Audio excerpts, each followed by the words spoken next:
আসসালামু আলাইকুম। ওয়েলকাম জানাচ্ছি বিসমিল্লাহ কুকিং হাউসে। আবারও নতুন একটি রেসিপি নিয়ে চলে এলাম। আজ তৈরি করে দেখাবো এগ ফ্রাইড রাইস। ঘরে থাকা সামান্য কিছু উপকরণ দিয়ে খুবই সহজভাবে রেসিপিটি তৈরি করে দেখাবো। আশা করছি সবার কাছেই ভালো লাগবে। চলুন তাহলে দেখে নিই। এগ ফ্রাইড রাইস তৈরির জন্য প্রথমে আমি 2টি ডিম ভেজে নিচ্ছি। তো আমি এখানে ঝুরি করে ভেজে নেব।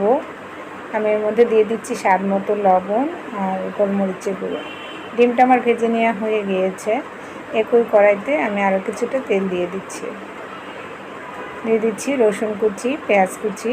পেঁয়াজ রসুনটা একটু হালকা ভেজে নিতে হবে। দিয়ে দিচ্ছি কয়েকটা কাঁচামরিচ কুচি। এ পর্যায়ে দিয়ে দিয়েছি আমি বরবটি কুচি। বরবটিগুলোকে ছোটো ছোটো করে কেটে নিয়েছি। হালকা ভেজে নিতে হবে।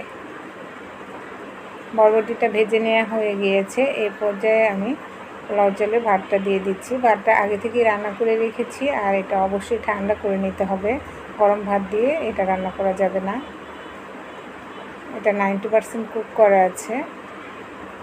ভাতটা রান্নার সময় কিছুটা সয়াবিন তেল ও লবণ দিয়েছি, আর এই পর্যায়ে স্বাদ মতো লবণ দিয়ে দিচ্ছি। লবণটা বুঝে দিতে হবে, যেহেতু আগেই লবণ দেওয়া আছে। আর দিয়ে দিয়েছি আমি গাজর কুচি। এবার খুব ভালোভাবে মিশিয়ে নিতে হবে।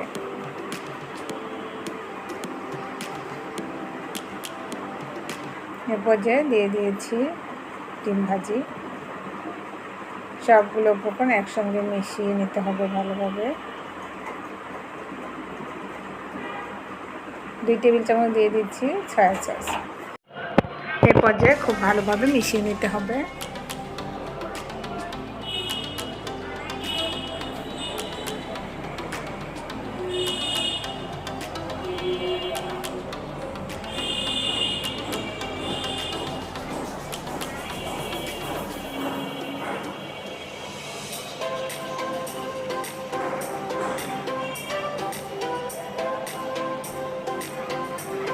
তো মিশিয়ে নেওয়া হয়ে গিয়েছে। এখন আমার রান্নাটা শেষ। চুলা থেকে নামিয়ে নিয়েছি।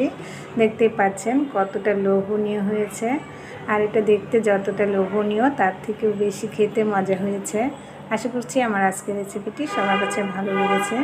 রেসিপি ভালো লাগলে প্লিজ লাইক, কমেন্ট, শেয়ার করবেন। আর আমার চ্যানেলটি অবশ্যই সাবস্ক্রাইব করে নেবেন।